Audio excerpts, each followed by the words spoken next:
Le garçon souffrait de graves troubles psychologiques. Il aimait piquer les gens avec des aiguilles pour s'amuser, pour soigner la maladie de son fils. La mère fortunée a dépensé une fortune pour embaucher un médecin de renom. Après avoir identifié la source du traumatisme, le médecin a ajouté une goutte d'hallucinogène dans la tasse du garçon, dans l'intention d'observer sa réaction après l'avoir bu. De manière inattendue, le garçon était extrêmement alerte. Il a exigé que l'homme en boive aussi. Le médecin a d'abord été déconcerté, mais pour éviter d'éveiller les soupçons, il a choisi de rester calme, faisant semblant d'ajouter une goutte dans sa propre tasse également. Il pensait que son jeu d'acteur était impeccable, mais juste au moment où il s'est retourné pour prendre son carnet, le garçon a rapidement versé la bouteille entière d'hallucinogène dans la tasse du médecin, complètement inconscient. Il l'a bu entièrement devant le garçon, alors qu'il s'apprêtait à enregistrer l'état du garçon. Il a soudainement eu l'impression que son corps s'était vidé. Quand il a aperçu la bouteille vide sur la table, il a instantanément réalisé. Mais il était déjà trop tard. La dose était 200 fois supérieure à la norme thérapeutique.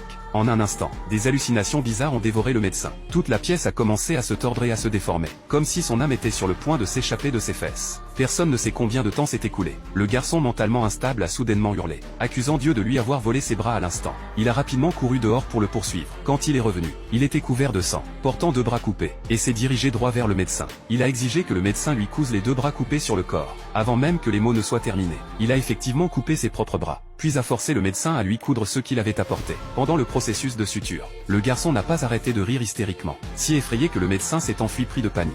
Peu de temps après, le garçon a dû se faire amputer les 2 jambes à cause d'une infection de la plaie. Face à une telle tragédie, la femme riche aurait souhaité pouvoir manger le médecin vivant et boire son sang. Elle a immédiatement dépensé une fortune pour envoyer un tueur à gages éliminer le médecin.